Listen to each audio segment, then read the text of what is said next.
নমস্কার বন্ধুরা, আজকের রেসিপি হচ্ছে কুমড়ো ডাঁটা দিয়ে চিংড়ি মাছের চচ্চড়ি। ওটা খেতে কিন্তু দারুণ হয়ে থাকে, গরম ভাতের সাথে খেতে কিন্তু দারুণ মজার।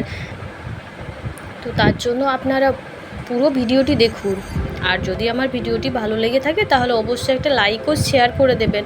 আর যদি চ্যানেলটিতে নতুন হয়ে থাকে তাহলে অবশ্যই একটা সাবস্ক্রাইব করে দেবেন। তার জন্য আমি এই যে বাজার থেকে নিয়ে এসেছিলাম কুমড়ো ডাঁটা, সেগুলোকে আমি ভালো করে সুন্দর করে কেটে নিয়েছি। আর ওই যে কচি পাতাগুলোও আমি কেটে নিয়েছি। এরপর এগুলোকে আমি ভালো করে জল দিয়ে ধুয়ে পরিষ্কার করে নেব।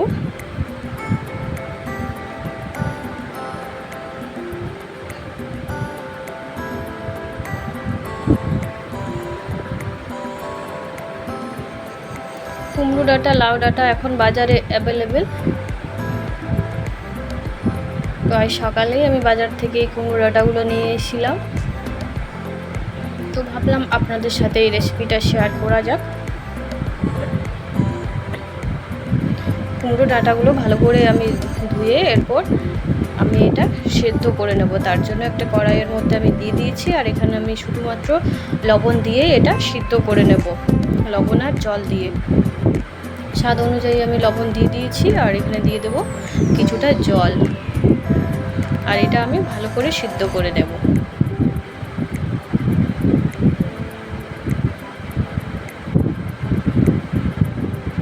কিছুক্ষণ পরে আমার ডাঁটাগুলো এই দেখুন সিদ্ধ হয়ে গেছে।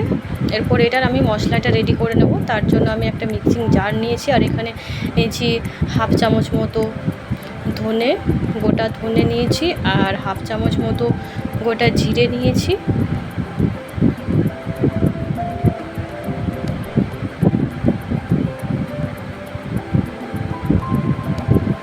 আর হাফ চামচ মতো নিয়েছি সাদা সর্ষে, আর হাফ চামচ নিয়েছি কালো সর্ষে,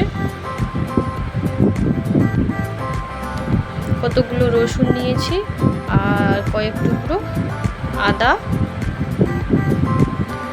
আর 3টে কাঁচা লঙ্কা নিয়েছি। এখানে আপনাদের পছন্দ অনুযায়ী ঝালটা বাড়িয়ে কমিয়ে নেবেন। আর এরপর এটার মধ্যে আমি জল দিয়ে একটা মিহি পেস্ট বানিয়ে নেব।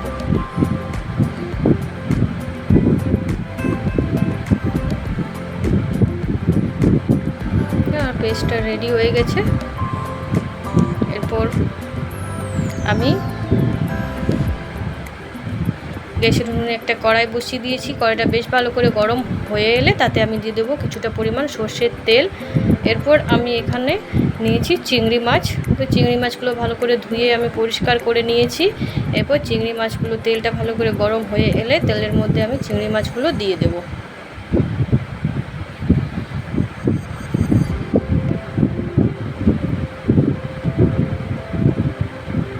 এখানে আমি বাজারে ছোট চিংড়ি পেয়েছিলাম, বড় চিংড়ি ছিল না, তার জন্য ছোট চিংড়ি আমি এনেছিলাম।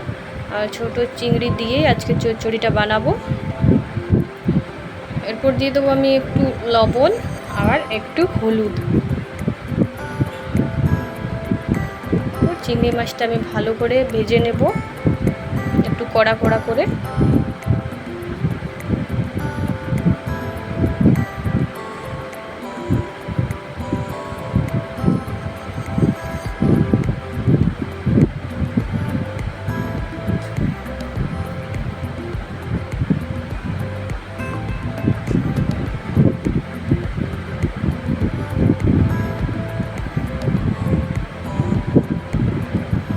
এখানে ছোট চিংড়ির বদলে আপনারা বড় চিংড়ি মাছ দিয়েও এই চচ্চড়িটা বানাতে পারবেন।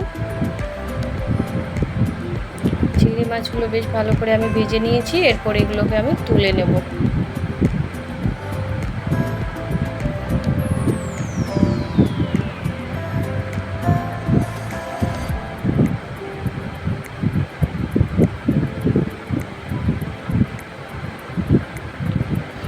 আবারও ওই কড়াইয়ের মধ্যে আমি দিয়ে দেব কিছুটা সর্ষের তেল, আর একটা পেঁয়াজ আমি কুচি কুচি করে কেটে নিয়েছিলাম, সেই পেঁয়াজ কুচিটা আমি দিয়ে দেব তেলের মধ্যে।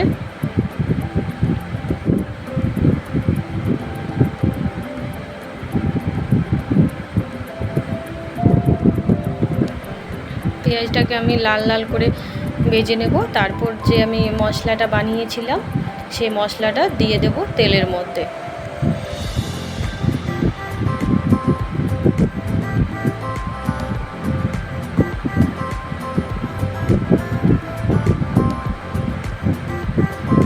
আর এটা মিক্সিং জারটাও আমি একটু ভালো করে ধুয়ে এটা জলটাও দিয়ে দেবো।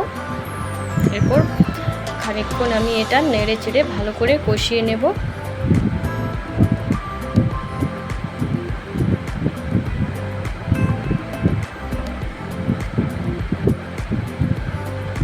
আর দিয়ে দেবো আমি এখানে হলুদ গুঁড়ো আর কাশ্মীরি লঙ্কার গুঁড়ো,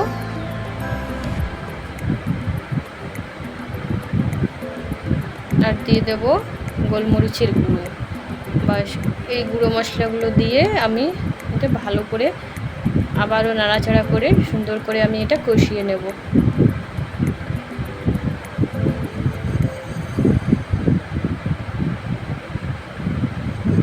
তেলটা আমার মশলা থেকে ছাড়ছে, তার মানে আমার মশলাটা কষা রেডি হয়ে গেছে। এরপর যে আমি কুমড়ো ডাঁটাগুলো সিদ্ধ করে রেখেছিলাম সেই কুমড়ো ডাঁটাগুলো আমি দিয়ে দেবো মশলার মধ্যে। তারপর আমি সুন্দর করে নাড়াচাড়া করে মশলাটা ভালো করে কুমড়ো ডাঁটার মধ্যে মিশিয়ে নেব।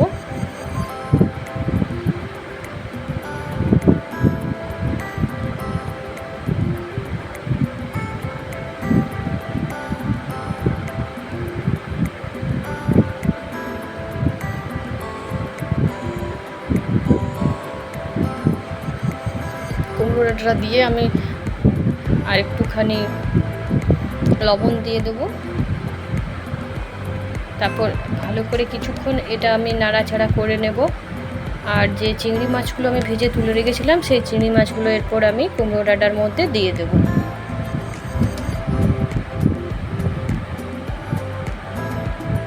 চিংড়ি মাছগুলো দিয়ে আমি ভালো করে মিশিয়ে নেব আর কিছুক্ষণ পর্যন্ত আমি এভাবে কষে নেব। আর এখানে আর আমি জল দেব না, যেহেতু আমি আগে কুমড়ো ডাঁটাগুলো সিদ্ধ করে রেখেছিলাম তার জন্য এখানে আর কোনো জলের প্রয়োজন হবে না। সব সবজিগুলো আমার সিদ্ধ হয়ে গেছে। এরপর এটা আমি নামিয়ে নেব একটা প্লেটের মধ্যে। আমার রেডি কুমড়ো ডাঁটা দিয়ে চিংড়ি মাছের চচ্চড়ি। একবার বানিয়ে দেখুন, গরম ভাতের সাথে খেতে কিন্তু দারুণ লাগে।